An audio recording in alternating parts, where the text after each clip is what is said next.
What's up, world? This is Consciousness Speaks with Onika Whyte and Andrew Gobind. Hi guys, this is your girl Onika, and I'm alongside my brother Andrew. What's up, world? And this is Consciousness Speaks.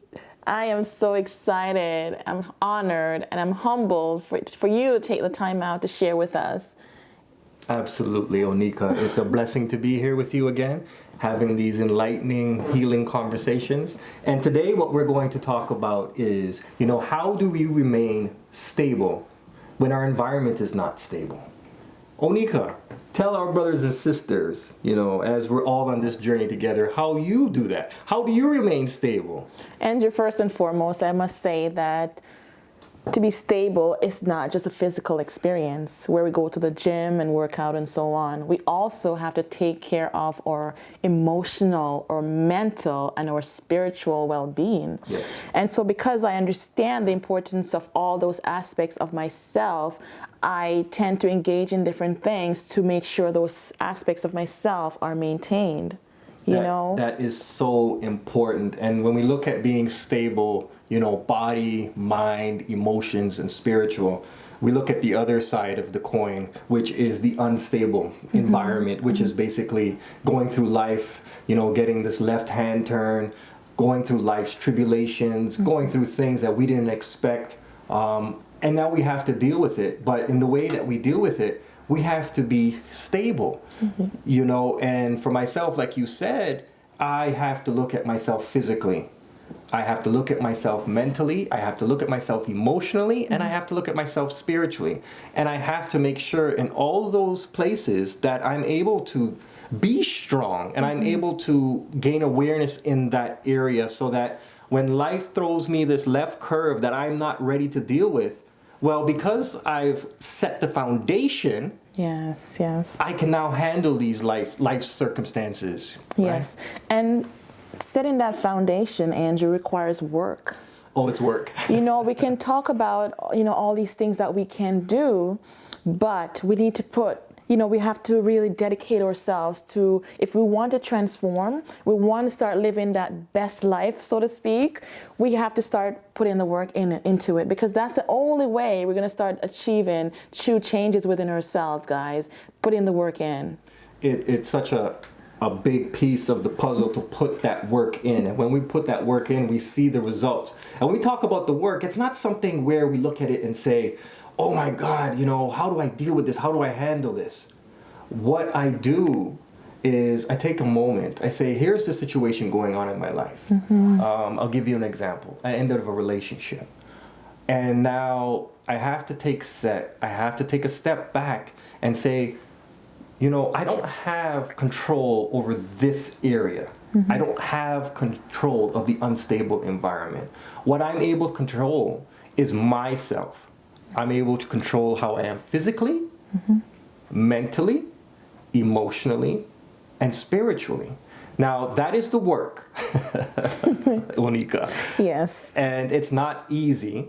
And the first thing that we need to do, brothers and sisters and everybody around, is to first acknowledge what we are going through. Yes. I think it's such an important piece. I think what happens is when we go into life's circumstances that makes us uncomfortable, we now say, how do I deal with this? How does this, why me? Why am I going through this? And Onika, I think the whole idea is that we change the perspective and we say, this is not happening, against us. This is happening for us. Yeah, that's very important because, of course, a lot of times when things are not going our way, guys, we have that tendency just to say, why me? Instead of taking a step back, and we can start learning in those moments, what do I need to do in this moment right now? Do I need to have more self-care for myself? Do I need to show myself a little bit more love, more attention, more compassion? That's important, for us to start assessing. And from assessment, then we can start doing the work, meaning we can start making plans, making changes within ourselves to start making that necessary step. Absolutely. And I give you guys an example of, something smaller, but just this unstable environment that I'm talking about. I came home and I had my kids with me, and my daughter Brianna, she left a mess, in the kitchen. And I felt it. I felt like it was changing me, and I could feel my energy change. My son Isaiah steps in and he says, "Daddy, take a step back, take a breath, and count backwards from 10. And how old is he? Your son? He's 11. He's going to be 12 in February. He's a smart kid. And it made me laugh, but it also allowed me to understand, these things around me that I can't control, these circumstances, it's making me react. Mm-hmm. And when I'm in a reactive mode, what good comes out of that? Nothing comes out of it when you're reacting, because of course when you're reacting from a place of anger, frustration, and sometimes resentment. And that emotional, poison, we release it onto the people we love around us. And we don't want to do that. We want to share love. We want to share respect and those good feelings with the people around us. And that's why it's important for us to maintain that stability, so that when we're feeling good, we can share those awesome moments with our family and friends. Absolutely. And when we break down the 4 pillars of stability, again, it comes back to the physical, the mental, the emotional, and the spiritual. And as we touch on the emotional piece, and I think especially, if I'm talking about, a lot of men, where we're not allowed to show our emotions, we're not allowed to cry, or we're just allowed, the only emotion really that, that we're allowed that seems okay in this world is that anger piece. But that's just emotions coming out sideways. Mm-hmm. That is emotions that we're not dealing with. Mm-hmm. And I think it's so important that we take that step back and as that pillar and saying, where am I emotionally because of my circumstances, because of this situation I'm dealing with, I'm not in this right space emotionally, and I think it's important that I take that moment. I also look at how my body's feeling. Mm-hmm, mm-hmm. I also know how the thoughts that I'm feeling, and I also know on this other level, like, hey, you know what? This moment is going to pass. Yeah. That's a great point. This moment is going to pass. I love that saying, because you know what? I always think of it as this too shall pass. Because when we're going through all these things, we think it's going to be forever and it will never end. But guess what, guys? There's a light at the end of the tunnel. And the sun will come out again and you'll feel happy again. So don't feel like whatever you're going through is a death sentence. You have the power, you have the tools within yourself. And that's why we're here, to start sharing those wonderful tools so that we can start healing. Understanding that, nothing that we're going through is bigger than the power that's within ourselves. And that power is awesome, is superb. And this, I love the Bible, because it's actually one of my favorite books, and it talks about how the power within us is greater than whatever is in the world, meaning the circumstances, the setbacks, the trials, the tribulations. You're bigger than that. You're more awesome. You're stronger. You're more powerful than that. So whenever you're going through those moments, just realize that you are awesome. You're powerful, and you can overcome, because guess what? You're an overcomer. We are an overcomer, right? And we have the victory within ourselves to overcome, One of the things that I love to do, and I think, my brothers and sisters, and Onika, I know you've done this because we've had candid conversations about it, is that when I look at a moment, any moment that I look at as a setback or something that, why is it happening to me? In that moment, hey, guys, we already know how emotional that can be. Mm-hmm. We already know how that can affect us on all these different levels. But when I actually reflect and I look at that moment, after the moment's passed, I also realize there's a humor in it, and you can almost laugh about it. You can almost see the lightness in what you're going through. And what we're saying is, it is the hardest thing in the world when you're actually in that moment and these circumstances have led you into this space. Mm-hmm, mm-hmm. But what we're saying is, how did you treat it in another moment similar to that? And how were you able to laugh about it and see the light in it? Because at the end of the day, when we're in this space, Onika, we are learning from this, and it's sharing these stories and understanding. When we take on the different lens, it changes our perspective. Yes, it truly does. It truly does.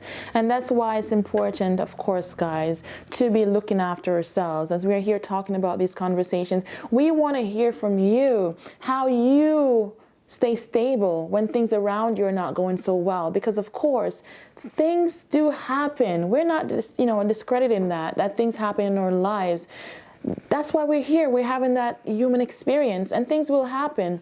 But how do we remain stable when things don't go so well? When things are chaotic in our environment, things are in the explosive phase. How do we remain stable? Because after all, we are going through changes, and they say that life is a season. So remember that when you're going through all these experiences, it will pass because it's a season. Yes. Like we have the summer, autumn, and so on and so forth. Life, the things we go through, it's only for a season. It won't last forever, Andrew. And it's such an important part of what you're saying, because in that moment, when life throws me this curveball that I'm not ready for, because we're never ready. Nope, we're never ready for it because we don't want it. We do not want it. We resist it with every part of our being. Even though it's meant for growth. Yes. Because if these things don't happen in our lives, it doesn't allow us to stretch, to expand, to evolve. So when they do happen, even though we resist, what do we need to do? We need to stay present and say, this too shall pass. Because if we don't say that in the moment, what happens is we become reactive. yes. And when we're reactive, we can do things or say things that's not truly coming from a place that is us. It's coming from our ego. It's coming from a place of insecurity. And it's coming from our unstable environment. Yes. Ooh, I love that, Andrew. Yes. Oh, guys, this is on fire. I am loving these moments. I'm having a lot of breakthrough moments right now, while we're having these conversations. And that's what we want from you at home as well. We want you to have these awesome moments, these moments of me too moments. So we want you to start sharing them with us. We want you to start commenting with, and subscribing to our channel as well, because honestly, it's going to be amazing, Andrew. It's going to be amazing. It is absolutely amazing, and it's an absolute blessing as well, because in these moments, we're allowed to really truly understand who we are on a deeper level. And I love how we've come together, that we've created this community to say that these are the conscious subjects and topics and things that people want to talk about and that we want to share with you, and see the light within the darkness. Yes, because this is a time for it. This is a time and a space now we're living in where we want to start having positive conversations. We want to start having these, moments of, healing and growing conversations. So guys, stay tuned. After all, this is Consciousness Speaks. The topic speaks for itself. Andrew, I'm so happy. I'm so grateful. I'm so humbled that you are sharing a space with me. And you at home, you're sharing a space with us. We love you. Onika, another enlightening conversation. Yes. I hope anything that our brothers and sisters can take from this, and that we take from it as well, that we can grow and we can heal. Amen. Thank you, guys. One love. Bye-bye.